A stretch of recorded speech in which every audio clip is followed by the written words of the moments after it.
Panginoon, pakilain ng kanyang ngalan.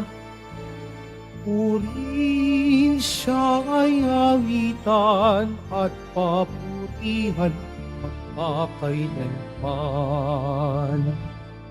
Purihin siya ay awitan at papurihan magpakailanman. Sa ngalan ng Ama at ng Anak at ng Espiritu Santo, Amen. sumainyo ang Panginoon. At sumayo rin. Mga kapatid kay Kristo at mga kadiboto, muli tayo po ay tinipon ng ating Nuestro Padre, Jesus Nazareno, bilang kaanib ng angka ng Diyos. Tinipon niya ang bawat isa sa atin sapagkat mahal niya tayo. Kaya dumulog po tayo sa ating mawaing Panginoon na nagpapatawad ng lubos.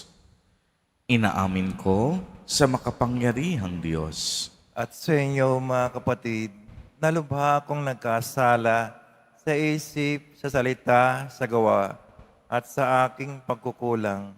Kaya isinasamo ko sa mahal na Birheng Maria, sa lahat ng mga anghel at mga banal, at sa inyo, mga kapatid, na ako'y ipanalangin sa Panginoong ating Diyos. kaawaan tayo ng makapangyarihang Diyos, patawarin tayo sa ating mga kasalanan at patnubayan tayo sa buhay na walang hanggan. Amen. Panginoon, kaawaan mo kami. Panginoon, kaawaan mo kami. Kristo, kaawaan mo kami.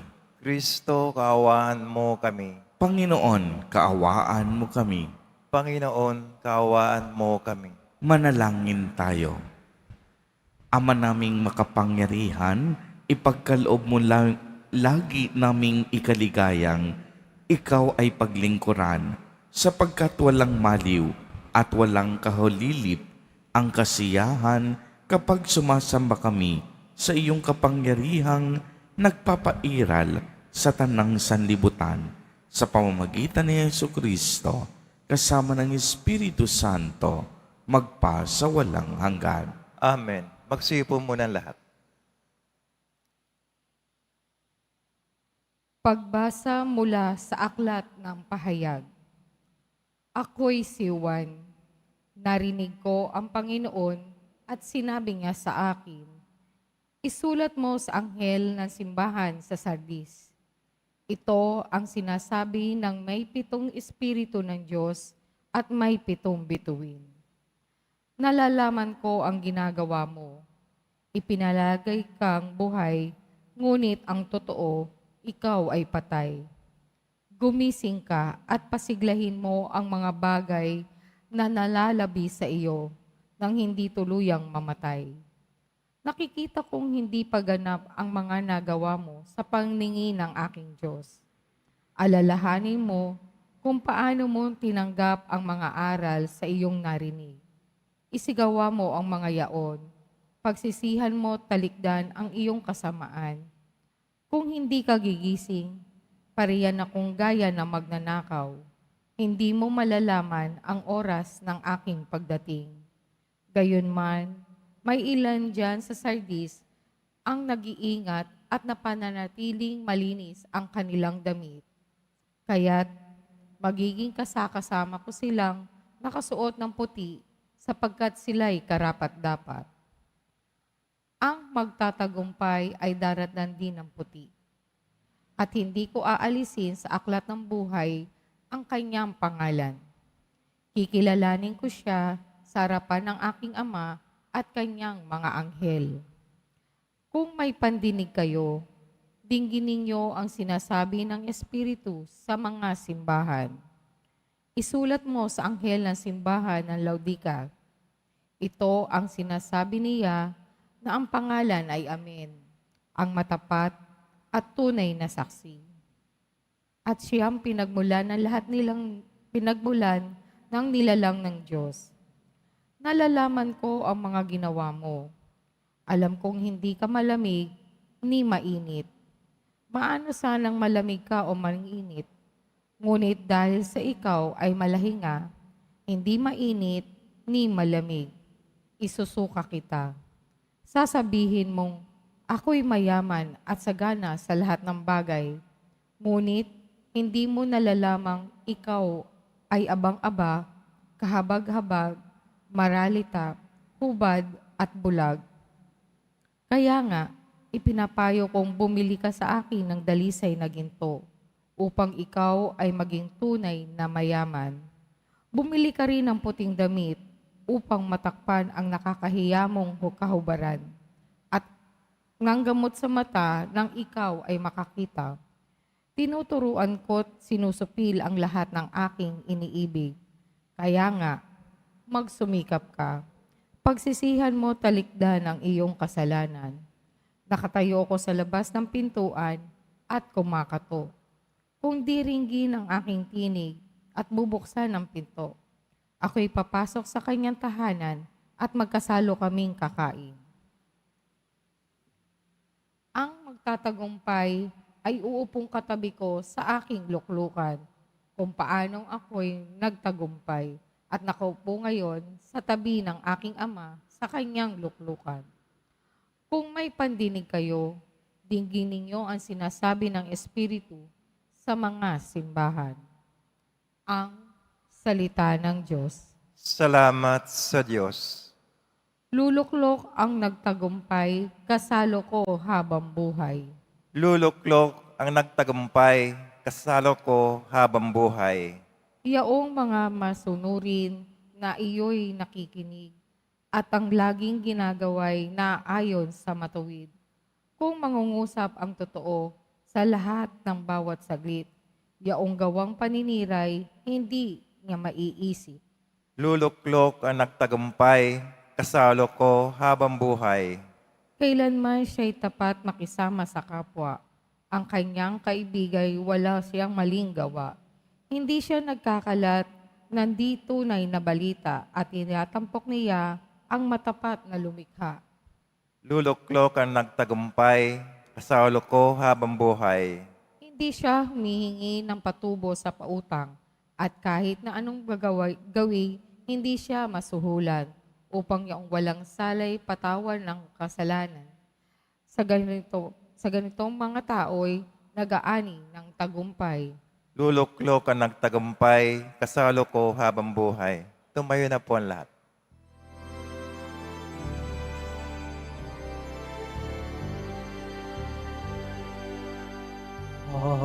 Hallelujah, Hallelujah,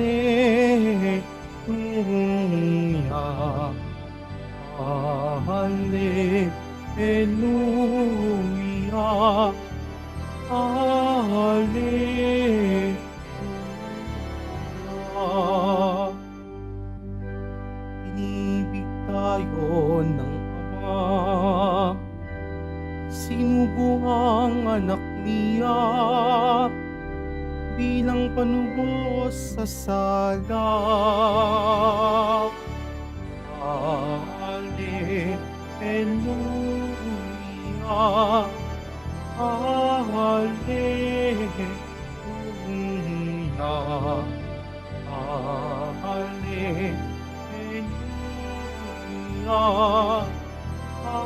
Hallelujah. Sumainyo ang Panginoon. At sumayo rin. Ang mabuting balita ng Panginoon ayon kay San Lucas. Papuri sa iyo, Panginoon. Noong panahong iyon, pumasok si Jesus sa Jericho at naglakad sa kabayanan. Doon ay may isang mayamang puno ng mga publikano na nagngangalang Zakeo at pinagsikapan niyang makita si Jesus upang makilala kung sino ito. Ngunit siya'y napakapandak at dahil sa dami ng tao, hindi niya makita si Jesus. Kaya't patakbo siyang nagpauna at umakyat sa isang puno ng sikomoro upang makita si Jesus na magdaraan doon. Pagdating ni Jesus sa dakong iyon, siya'y tumingala at sinabi sa kanya, Zakeo, bumaba ka, sapagkat kailangan kong tumuloy ngayon sa bahay mo. Nagmamadali siyang bumaba at tuwang-tuwang tinanggap si Jesus. Lahat ng nakakita nito ay nagbulong-bulungan. Nakikituloy siya sa isang makasalanan, wika niya. Tumayo si Zakeo at sinabi, Panginoon, ibibigay ko sa mga dukha ang kalahati ng aking ari-arian. At sinabi sa kanya, Kung ako'y may nadayang sinuman, 4 na ibayo ang isa sa oli ko sa kanya. Sinabi ni Jesus, Ang kaligtasa'y dumating ngayon sa sambayanang ito. Lipirin ni Abraham ang taong ito, sapagkat naparito ang anak ng tao upang hanapin at iligtas ang naligaw. Ang mabuting balita ng Panginoon. Pinupuri ka namin, Panginoong Hesukristo. Magsipo muna ang lahat. Magandang umaga po sa inyong lahat, mga kapatid kay Kristo. Sa lahat po ng ating mga taga-subaybay sa iba't ibang online platforms at sa lahat ng ating mga kadiboto sa iba't ibang panig ng Pilipinas at maging sa buong mundo kung saan tayo ay naaabot ngayon ng ating live streaming. Mapayapang umaga din po sa inyong lahat. Purihin at dakilain natin ang ating Panginoon, ang mahal na poong Jesus Nazareno. Mga kapatid kay Kristo at mga kadiboto, malugod po namin kayong tinatanggap sa Basilica Minor at Pambansang Dambana ni Jesus Nazareno. Tunay nga pong ang ating mahal na poong Jesus Nazareno ay tapat at dakila sa kaniyang pagmamahal sa kabila ng ating napakadami at paulit-ulit na mga pagkakasala. Ang ebanghelyo po natin sa araw na ito ay isang mainit at napakagandang pagtatagpo ni Jesus sa isang publikanong si Zakeo. Noong kapanahunan po ni Jesus, ang mga publikano ay ang mga naniningil ng buwis. Itinuturing silang makasalanan at traidor. Makasalanan sapagkat nandaraya sila sa pangungulekta ng buwis at traidor sapagkat sila'y nangungulekta ng buwis mula sa kapwa nila mga Hudyo, samantalang ang kanilang katapatan ay nasa mga Romano. Nabanggit din po sa Ebanghelyo na si Zakeo ay taga Jericho, isang publikano. Sinabi sa paglalarawan ni San Lucas na siya ay isang maliit na tao. Dito, maaaring inilalarawan ng ebanghelista na si Zakeo ay hindi lamang maliit sa kaniyang pisikal na kaanyuan, kung hindi napakaliit din sa kaniyang pananampalataya. Maliit sa pananalig, maliit sa pakikipagkapwa-tao, maliit sa pangunawa, maliit sa malasakit, at maliit sa kagandahang loob at pagmamahal. Ang mga tao ay matindi ang galit sa kanya dahil sa kaniyang pandaraya at pagtatratong hindi tapat. Kaya naman, noong pumasok si Jesus sa Jericho, nais niyang makita ang Panginoon. Ngunit dahil siya'y napakaliit, umakyat siya sa puno ng sikamoro. Hindi niya akalaing sa paghahanap niya sa ating mahal na poong Jesus Nazareno, Si Kristo pala ang humahanap sa kanya. Napansin siya ni Jesus at iniutos na bumaba mula sa puno upang makituloy ito sa kaniyang bahay. Ito po ay nagkaroon ng mainit na reaksyon mula sa taong bayan. Bakit, Father? Kasi itinuturing at kinikilala nilang si Zakeo ay makasalanan, samantalang si Jesus Nazareno ay isang banal. Hindi sila makapaniwala na makakayanan at ipapahintulot ni Jesus na siya ay pumasok sa tahanan ng isang makasalanan. Kaya nga kung mapapansin ninyo, ay agad-agad at buong kababaang loob na nangako si Zakeo na sa kalahati ng kanyang ari-arian, ibibigay niya ito sa mga mahihirap at ang mga nasamsam niyang pangungulekta ng buwis ay ibabalik niya ng ika-4 na beses. Dito, narinig natin ang pahayag ni Jesus Nazareno na ayon sa kaniya, dumating na ang kaligtasan sa tahanang iyon at ito po ang makapangyarihang pagpapatunay na sa bahagi ng misyon ni Jesus, hinahanap niya at tinatawag ang lahat ng makasalanan upang sila rin magkaroon ng pagkakataon na magnilay, magsisi, at magbalik loob sa Diyos. Mga kapatid kay Kristo, naway maging bahagi ng ating buhay ang pag-amin sa ating mga kasalanan.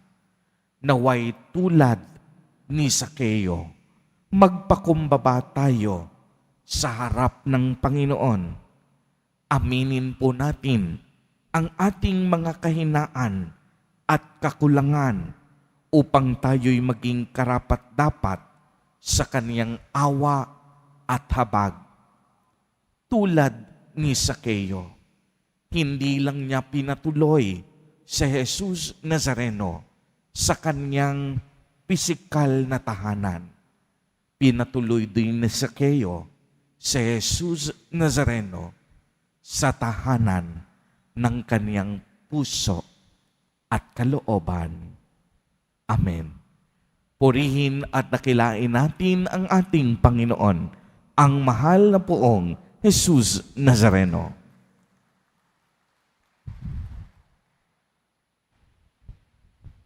Tumayo na po ang lahat.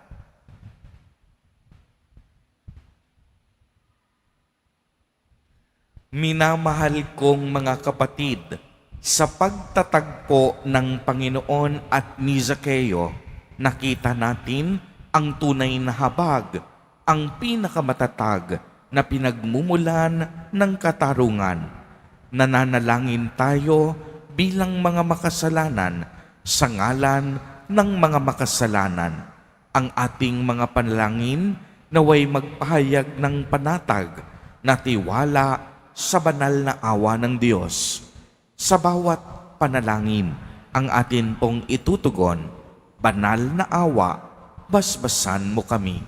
Banal na awa, paspasan mo kami. Ang simbahan naway patuloy na tanggapin ang mga naghahangad ng kapatawaran at kapayapaan ng kalooban. Manalangin tayo.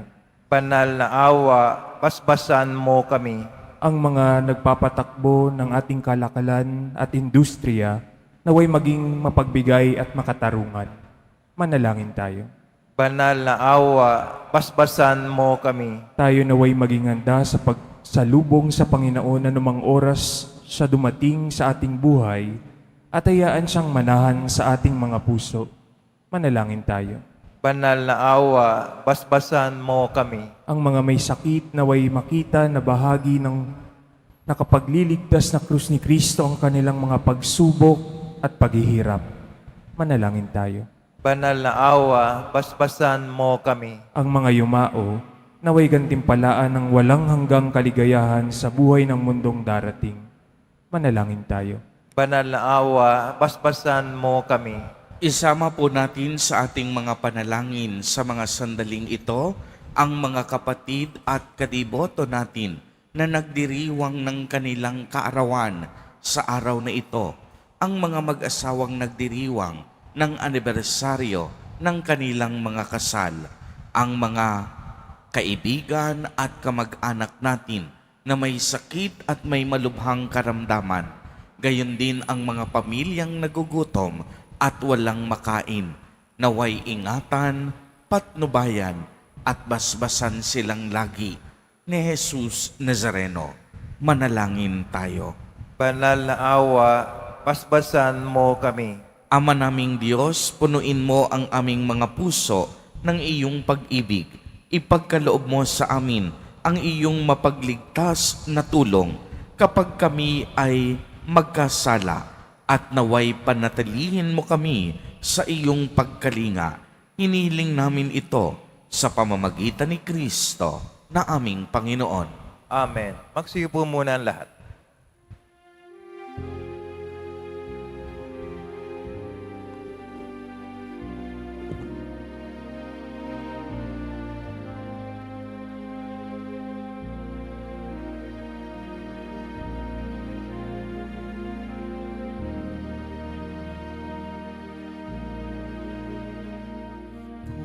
Kung tinapay at alak na mula sa'yo, ngunit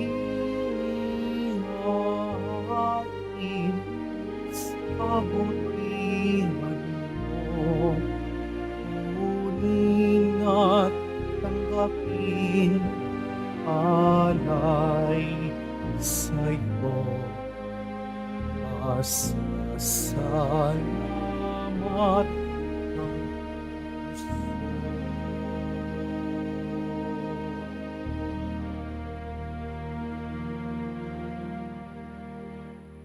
Tumayo na po ang lahat. Manalangin kayo mga kapatid upang ang paghahain natin ay kalugdan ng Diyos, amang makapangyarihan. Tanggapin nawa ng Panginoon itong paghahain sa iyong mga kamay, sa kapuri niya at karangalan, sa ating kapakinabangan at sa buong sambayanang banal. Ama naming lumikha, ipagkaloob mo ang iyong masintahing pagtingin sa aming mga alay upang ang kagandahang loob mo ay aming makamtan at ang bunga ng walang hanggang pag-iral ay aming mapakinabangan sa pamamagitan ni Jesucristo kasama ng Espiritu Santo magpa sa walang hanggan. Amen. Sumainyo ang Panginoon. At sumayo rin. Itaas sa Diyos ang inyong puso at diwa. Tinaasta namin sa Panginoon. Pasalamatan natin ang Panginoong ating Diyos. Marapat na siya ay pasalamatan. Ama naming makapangyarihan, tunay ngang marapat na ikaw ay aming pasalamatan. Sa iyong paglingap at kagandahang loob, ang tao'y nilikhamot, pinangasiwa sa sansinukob. Sa hangad mong siya'y iwastong lubos, siya'y pinagdusa mo sa kaniyang pagtalikod. Sa iyong pagiliw, iyong ipinahintulot na makabalik siya sa pamamagitan ni Kristo Jesus. Kaya kaisa ng mga anghel na nagsisiawit ng papuri sa iyo nang walang umpay sa kalangitan, kami nagbubuni sa iyong kadakilaan. Santo, Santo, Santo, Panginoon Diyos na mga hukbo, napupuno ang langit at lupa ng kadakilaan mo, o sana sa kaitaasan. Pinagpala na paririto sa ngalan ng Panginoon, o sana sa kaitaasan. Magsilod po ang lahat. Ama naming banal, ikaw ang bukal ng tanang kabanalan. Kaya't sa pamamagitan ng iyong Espiritu, ay gawin mo pong banal ang mga kaloob na ito upang para sa amin ay maging katawan at dugo ng aming Panginoong Jesucristo. Bago niya pinagtiis ang kusang loob na maging handog, hinawakan niya ang tinapay, pinasalamatan kaniya. Pinagati-hati niya iyon, iniabot sa kaniyang mga alagad at sinabi, "Tanggapin ninyong lahat ito at kanin. Ito ang aking katawan na ihahandog para sa inyo."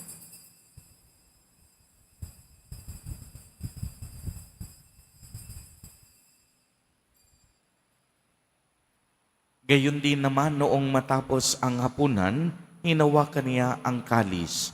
Muli kaniyang pinasalamatan. Iniabot niya ang kalis sa kaniyang mga alagad at sinabi, "Tanggapin ninyong lahat ito at inumin.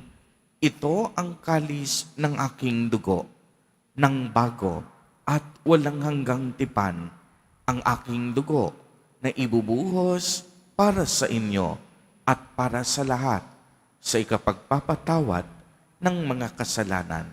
Gawin ninyo ito sa pag-alaala sa akin."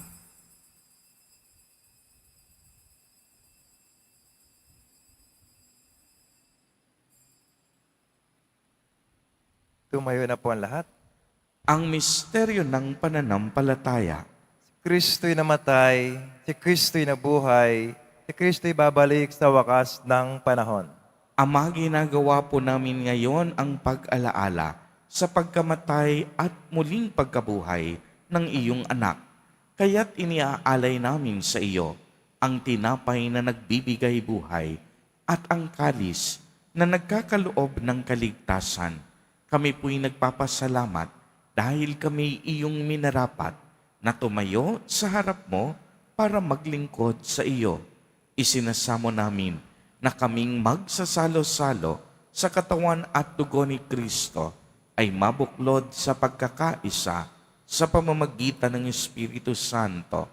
Ama, lingapin mo ang iyong simbahang laganap sa buong daigdig.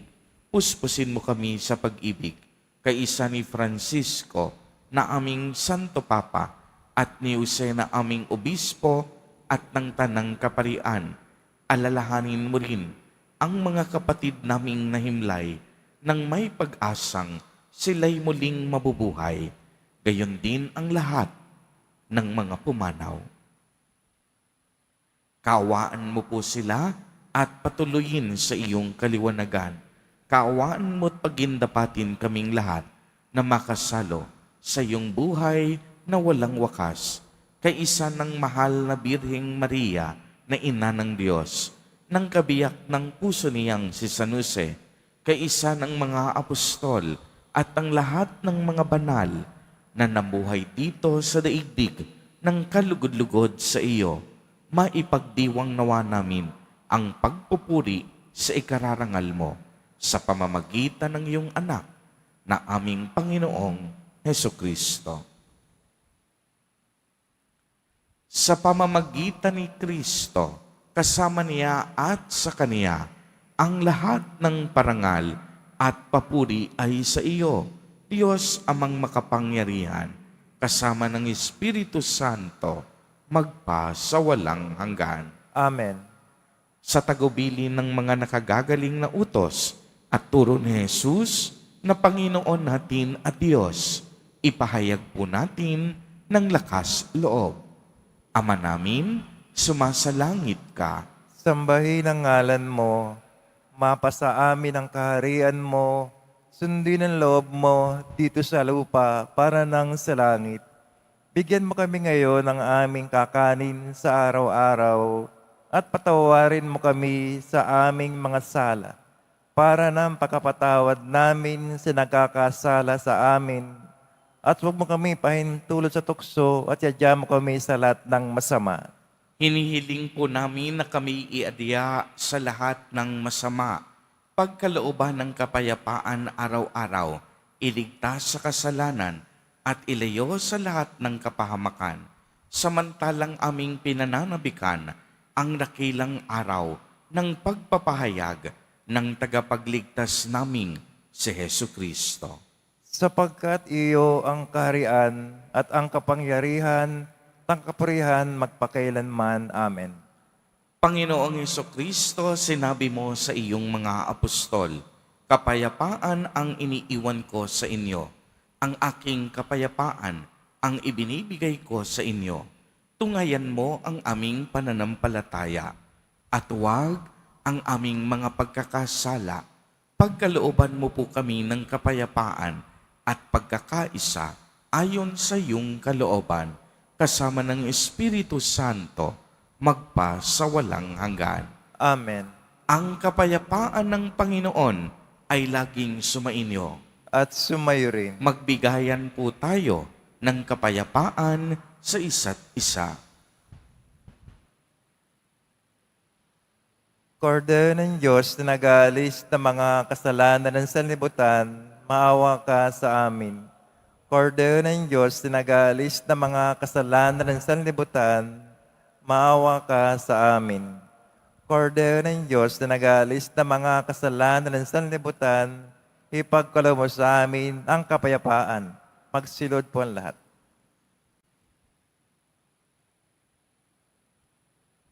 Ito ang kordero ng Diyos.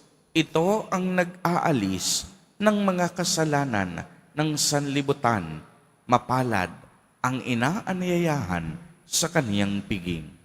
Panginoon, hindi ako karapat-dapat na magpatuloy sa iyo, ngunit sa isang salita mo lamang ay gagaling na ako.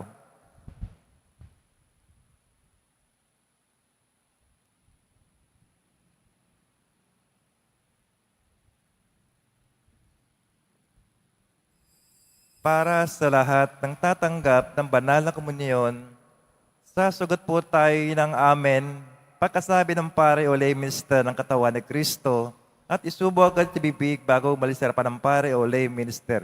Sumunod po tayo.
Manalangin tayo.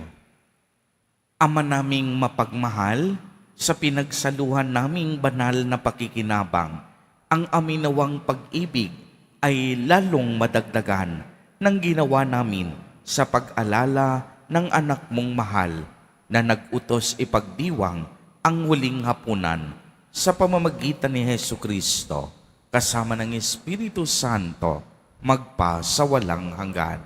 Amen. Panalangin para sa mga kaluluwa. Mga kapatid, atin pong ipagdasal ang ating mga minamahal na yumao at ang lahat ng mga kaluluwa sa purgatorio. Panginoon naming Diyos, Ama namin, Ikaw po ang dahilan ng aming pagsilang. Sa iyo galing ang aming hiram na buhay. Buong kababaang loob po kaming nananalangin at kami nagmamakaawang kalugdan mo po ang mga kaluluwa ng mga pumanaw na sa mundong ito. Sila naway magkamit ng buhay sa iyong piling.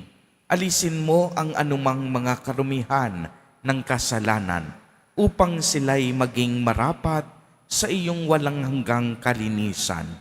Iahon mo sila mula sa purgatorio at bigyan ng puwang sa iyong kaharian sa langit.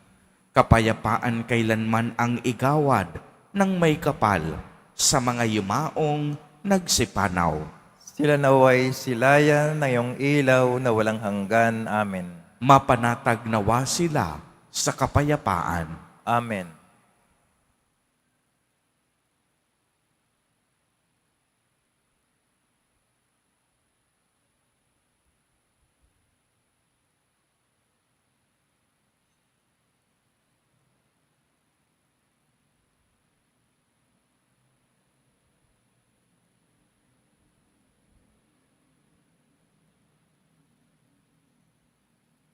Sumainyo ang Panginoon. At sumayo rin. Pagbabasbas, mahal na poong Jesus Nazareno, inihayag mo sa pamamagitan ng krus ang walang maliw na pag-ibig ng Diyos sa sangkatauhan. Pakinggan mo ang kahilingan ng iyong angkan na nagsusumamo sa iyo. Makamtan nawa nila ang iyong katugunan at tanggapin ang kasagutan na may utang na loob na tinatanaw. Basbasan din po ninyo ang mga daladala nilang mga imahen at dasalan. Sa pamamagitan ng bendisyon na ito, naway maalala nila ang mga pangako nila noon sa binyag na ikaw ang kanilang iibigin at paglilingkuran bilang Panginoon magpa sa walang hanggan. Amen. At pagpalain po kayong lahat at ng inyong buong pamilya ng makapangyarihang Diyos, Ama, Anak, at Espiritu Santo.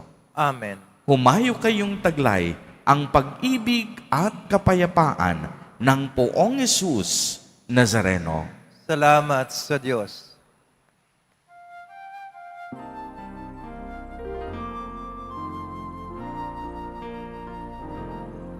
Nuestro Padre Jesus Nazareno, sinasamba ka namin.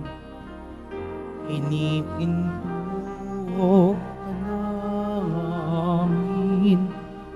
Aral mo ang aming buhay at kaligtasan. Nuestro Padre Jesus Nazareno, tas mo kami sa kasalanan. Ang krus mong namatayan ay sagisag ng aming kaligtasan. Nuestro Padre Jesus Nazareno, dinarangal ka namin. Nuestro Padre Jesus Nazareno, inuwalhati namin. Nuestro Padre Jesus Nazareno, inarangal namin. Nuestro Padre Jesus Nazareno, inuwalhati namin.